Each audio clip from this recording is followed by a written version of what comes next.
নমস্কাৰ। সংলাপ প্ৰক্ষেপণ প্ৰতিযোগিতাত মই প্ৰক্ষেপণ কৰিবলৈ লৈছোঁ শ্ৰদ্ধাৰ নাট্যকাৰ উৎপল খনিকৰদেৱৰ নাট্যৰূপ যযাতিৰ মুক্তিলাভ নাটভাগীৰ দেৱযানীৰ চৰিত্ৰৰ এটি সংলাপ।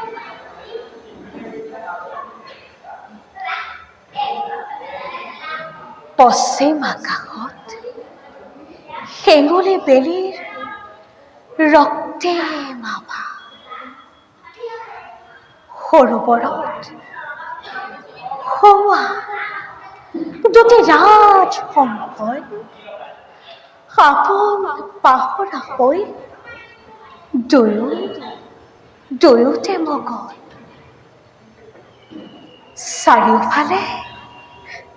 চাৰিওফালে মৌ মাখি ভোমোৰাৰ মধুৰ গুঞ্জন।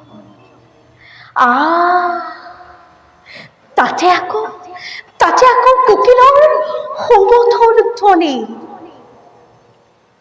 এনেক নান্দনিক পৰিৱেশতে মনত পৰিছে আজি মোৰ বৃহস্পতি পুত্ৰ কচৰ কথা।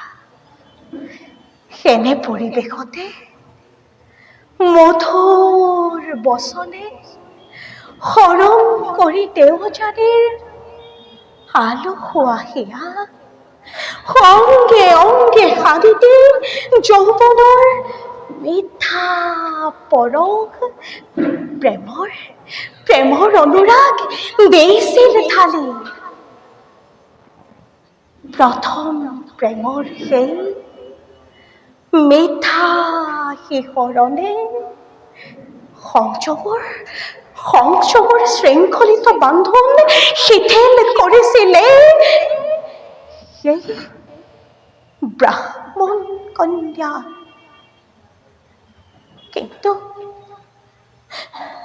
কিন্তু বুজিব পৰা নাছিলে দেৱযানীয়ে কচৰ সেই প্ৰেমৰ মাজত আছিলে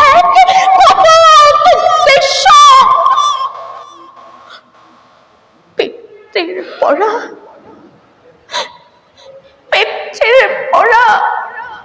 মহামন্ত্ৰ লাভৰ হেতু খেলিছিল প্ৰেমৰ খেলাই এই দেৱযানীৰ সতে।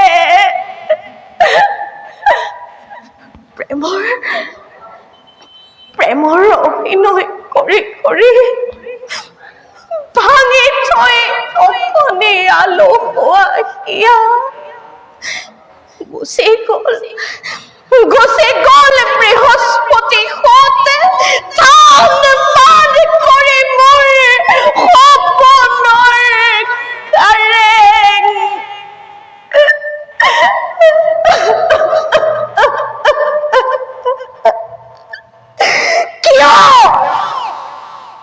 কিয় বাৰু নিষ্ঠুৰ এই পুৰুষ জাতি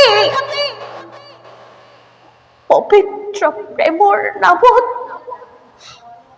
কেনেকৈ প্ৰতাৰণা কৰে এই নাৰী সমাজক। নাই, এই দেৱযানীয়ে আৰু কোনো কালে পুৰুষক নকৰে বিশ্বাস। এই দেৱযানী আৰু কোনো কালে পুৰুষক নকৰে বিশ্বাস। ধন্যবাদ। অনেশা মহন্তৰ উজ্জ্বল ভৱিষ্যত কামনা কৰিছোঁ।